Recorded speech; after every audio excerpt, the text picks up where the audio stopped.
A história é construída através das mudanças, e as mudanças, muitas vezes, movidas por processos revolucionários. O quão constantemente eles ocorrem, entretanto, é outro caso, mas sem dúvida o motor para tal consecutividade são as pessoas. As pessoas pensam e as pessoas agem, como é o caso de eventos da Idade Contemporânea, cujo início já é marcado por um processo revolucionário e cujo decorrer presenciou alguns dos maiores conflitos da história, considerando seu alcance globalizado. Nessa era, diversas correntes de pensamento se desenvolveram e se fortaleceram, e diversas transformações sociais foram fomentadas, de modo que elas não podem ser entendidas individualmente. Isso tudo, de certa forma, foi iniciado durante a chamada Primavera dos Povos, esta tendo sido inaugurada com a Revolução de 1848 na França, de qual falaremos. O primeiro passo para entender a Revolução de 1848 é entender o significado dessa tal Primavera dos Povos. Como estação, a primavera é conhecida como a temporada das flores, tempo onde ocorre a sua floração, o seu desabrochar.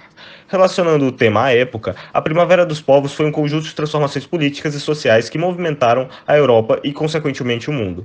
Considerando o significado da expressão, podemos pensar que o povo, as flores, estão desabrochando, ganhando consciência, entre aspas, e procurando mudanças através de diversas revoluções. Esse é o caso da Revolução de 1848, que inspirou tantas outras.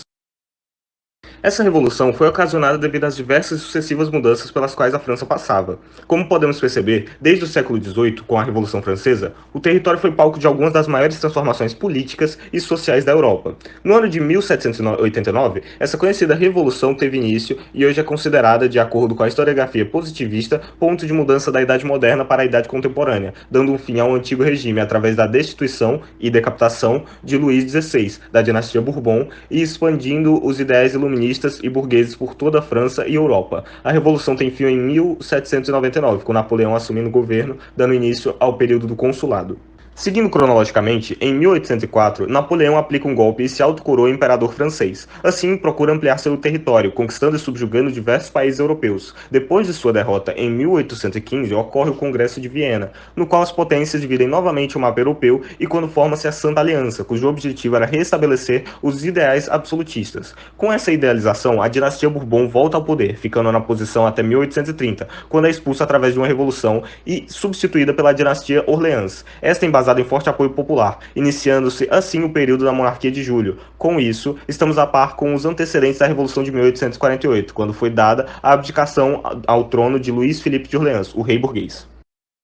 A queda do rei burguês em 1848 se deu por diversos contextos. Durante sua subida ao trono, em 1830, Luís prometeu firmar na Constituição os ideais liberais, tão ansiados desde a Revolução Francesa, ampliando o poder legislativo, anulando atos totalitários de censura aos meios de comunicação e separando a Igreja do Estado, mas mantendo o voto censitário. Essa decisão de permitir o voto apenas àqueles que possuíam dinheiro não agradou a população. Isso, além do período de más colheitas agrícolas, da crise financeira e da difusão de outros ideais que iam de encontro com o governo da dinastia Orleans, como os ideais republicanos, socialistas e dos que defendiam a posse governamental pelo sobrinho de Napoleão Bonaparte, os bonapartistas, fez com que, já que a censura havia sido anulada, diversas pessoas criticassem abertamente o governo. Logo, iniciou-se a política dos banquetes, manifestações onde a população se reunia em grandes banquetes públicos para discutir as reformas a se fazer no país. O rei Luís Filipe e seu ministro Guizot decidiram dar um fim a esses protestos, tornando-os ilegais e não cederam aos requerimentos do povo. Essa decisão totalitária e a instabilidade do governo do rei burguês foram um estopim para um grande movimento popular iniciar-se em 1848. Apoiados das recém-desenvolvidas ideias do Manifesto Comunista de Marx e Engels, os revolucionários decidiram lutar contra a hegemonia burguesa que erguia Orleans em seu trono. Eles eram compostos por operários, artesãos, estudantes, aqueles que apoiavam o sufrágio universal e socialistas, e barricavam as ruas de Paris em busca de destronar o rei burguês. Este, na expectativa de conter a revolução, demitiu o ministro Guizot, mas os revolucionários não se abalaram. Uma revolta sangrenta se instaurou e, após conflitos, a própria Guarda Nacional, que fora mandada para conter os manifestantes, uniu-se a eles. A pressão fez Luís Filipe abdicar ao trono e posteriormente fugir à Inglaterra. Assim, a França torna-se uma república.